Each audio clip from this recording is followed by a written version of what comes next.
Hello everybody, my name is Amber and I make videos on YouTube about reselling clothing on the Poshmark app. If you're brand new to the app and you don't know what Poshmark sharing is, definitely watch this video. It's very important for making sales on Poshmark. If you've used the app already, you might learn something new. There is something specific I'm going to talk about that I did not know until about 2 months ago, and it has completely changed how I do shares on Poshmark. So first, just a very quick explanation. If you list things on Poshmark, you need to be sharing those items. The only way they get bumped up in search feeds or to get shown on other people's news feeds is if you or someone else is sharing your items. Hi guys, so editing Amber here. I'm sorry, I realized as I was editing it that you could hear him walking around clanging his dog tags. So I sincerely apologize. I hope you enjoyed the video anyways. Back to the video.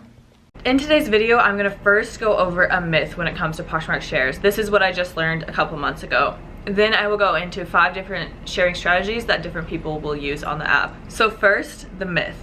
The myth is that someone else sharing your closet, also known as community shares are just as good as self-shares or sharing your own closet. This is not true. I have said in a previous video, I think in my live video, someone asked me how I do shares, and I said that I will share my closet. Like I spend an hour of the day or half an hour to an hour of the day sharing my own closet and sharing a bunch of other people's closets in the hopes that they would share back my closet later when I'm not on the app. Thinking that if I share my closet, if someone else shares my closet, it's doing the same thing, so it doesn't matter, and I just want to like maximize shares throughout the day during the 30 minutes I'm on the app. So I am going to now show you guys a video recording that will show you why you sharing your own items is way more important than other people sharing your items. So I'm going to start by showing you what happens when you share your own items. So I'm sharing these 2 listings at the top of my closet, an H&M skirt and a Lucky Brand pair of wedges. Just shared them. Now I'm going to go over and search for Lucky Brand wedges, and then I'm going to take off the size filter so that the ones I just shared come up. So you can see that they are the second most recently shared, and when I click on them, you can see at the top it says updated 12 seconds ago. So since I shared them, there were already this other pair that were shared around the same time that are showing up before mine. And so when you share your own items, they are being sorted. When someone searches for an item, they're being sorted by whoever had shared their items most recently. So if you just shared your items, yours is going to be the first one that pops up. So you can see now, if we search for just Lucky Brand without specifying wedges, there are far more things that have already been shared in the like 15 to 20 seconds now since I shared mine. And so you have to go down, I don't know, 20 or so listings to find the ones I shared 53 seconds ago. So in 53 seconds, there were like 20 to 30 Lucky Brand items shared that are now above me in the search feed if someone looks for Lucky Brand. So this shows you, as soon as you share your item, it's going to be at the top of any search feed that corresponds to your item. But as soon as someone else shares it, theirs goes above yours in the search. Now let's do the same for the H&M skirt. Okay, so I again have to take off my size filter, and there's my H&M skirt. It's the second most recently shared item. I shared it about a minute ago, and the white skirt was shared 49 seconds ago.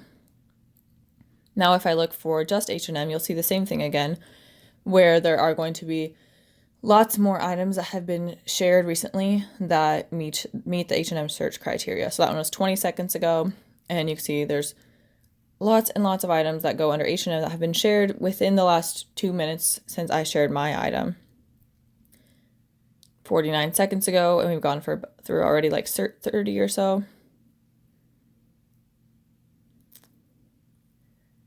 All right, where is this skirt at? I thought maybe I missed it, so I scrolled back up, but I hadn't missed it. And then I start going faster, and there is the skirt. So in the 2 minutes since I shared it, there were already, I don't know how many there were 50 to 100 people who had shared an H&M item that is now above me in the search criteria. So next, I went on Instagram and asked if anybody was free that they could go and share my items. So thank you to Mara. Her Instagram is Medical Mara Poshmark for sharing my items.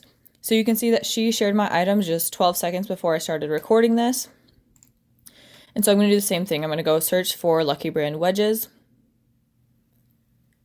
And what you'll see is that Okay, so I've taken off size, but what you'll see is that even though she just shared it, it does not affect where it appears when someone searches. So it doesn't show up at the beginning, and this one shows up about 4 minutes ago, which is when I shared it, not when Mara shared it. My point is that when someone else shares it, it doesn't bring it up to the top of the search criteria. So if you haven't shared your item in 3 days, it's going to have 3 days of other people's shares above it. Even if your item has been shared by other people hundreds and hundreds of times, it does not affect how it shows up in the search criteria. Next, I'll search for the H&M skirt to show you again the same thing. Can't spell. Let's redo that. So when I look for the H&M skirt again, it's not showing up in the first items, and I have to scroll down to, so 2 minutes ago this was shared and mine doesn't show before it.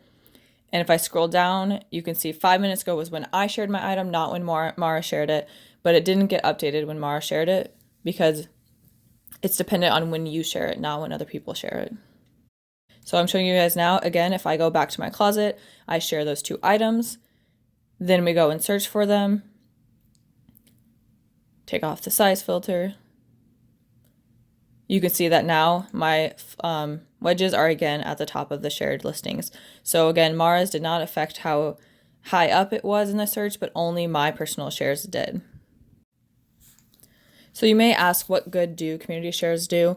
So what community shares will do is if someone shares your item, that item will show up in their followers feed. So let's say someone has 200,000 followers and they share your item, that item will show up in the feeds of all 200,000 of their followers. However, there have been quite a few surveys that I've seen, or like people who have asked their Instagram followers how many people shop through the newsfeed and how many people shop through the search criteria, and the vast majority search through search criteria. I know I personally am usually looking for something specific, so I'll look for Adidas hoodie or Lucky Brand flats, and I won't be just scrolling through my newsfeed looking for things to buy. I think every single item I've ever bought has been through searching and never through looking through the newsfeed. So that's what I found out recently that made me really cut down on the amount of community shares I was doing. You'll notice if you go to my Poshmark closet, I have over 50,000 community shares. But when I realized how much of a difference a self-share versus a community share has, I stopped doing community shares because they're really not that helpful. Okay, so now you guys see why it's super important to share your own items and not really that important to share other people's items. So now I'm gonna go into 5 sharing strategies on the Poshmark app. The first is to share your own listings at least 2 to 3 times a day. Almost all full-time or part-time resellers that I watch say this as what they do when it comes to shares. They share their own listings, every single one of them, 2 to 3 times a day. And I think the more you can do, the better. And also along with this, do those 2 to 3 shares at peak viewer times. So you can imagine when people are waking up for the day, they might be opening the app up. That's a good time to share. When people are getting off from work, or maybe like when they're settling down for the night before bed. Those are all good times you want to be sharing your items on the app. And again, so you just go through, share every item at least a few times a day. Second potential sharing strategy is to try to share the listings of people with lots of followers. The idea behind this is that hopefully they will share back on your items, and when they share your items, they will get shared to their followers, and they have many more followers than you do. As I said though, I don't think the newsfeed is used by many buyers at all, so I don't think this is a great strategy, but it is one that I know some people use. Number 3, join a share group. So how a share group works, I was actually part of one until a couple of months ago. So how a share group works, the one I was in had 10 groups with between 5 and 10 people in each group. And every day you were assigned a certain group that you had to share. So you would go to those 5 to 10 people, share 10 listings in every single one of their closets. And then every day someone was sharing your closet. Again, this was when I thought someone else sharing my closet was just as good as me sharing theirs. And so it seemed to make sense to me to have somebody sharing my closet all the time. However, now that I realize that my shares are vastly more important than other people sharing my items, I have left the share group. But if you do want to have more people sharing your items, that's something you can do, is go find a share group on Poshmark and join it. However, obviously, I wouldn't personally recommend it. I don't think it's a good use of your time. So number 1 and number 4 are the 2 that I would recommend. So number 4 is doing targeted shares or targeted following. So what that means is, let's say that for those Lucky Brand wedges, I would go and look for this Lucky Brand wedges in the same size. Then I would go to sold listings and click on a sold listing, probably one that sold for more than what I have them listed at. go and follow all the people who liked that listing, and then go into each of their closets and share a few of their items. The idea with this is that they see the activity from you, and then hopefully they will go and look at your closet and they will see that you have that item for sale that they were interested in. Or you could go to Lucky Brand wedges that haven't sold yet and do the same thing. Find ones that are listed for more than what yours is listed for, same size, maybe even same style. Go through, follow all the likers, go to their pages, share some of their items to hopefully bring them into your closet and see your item that they're interested in.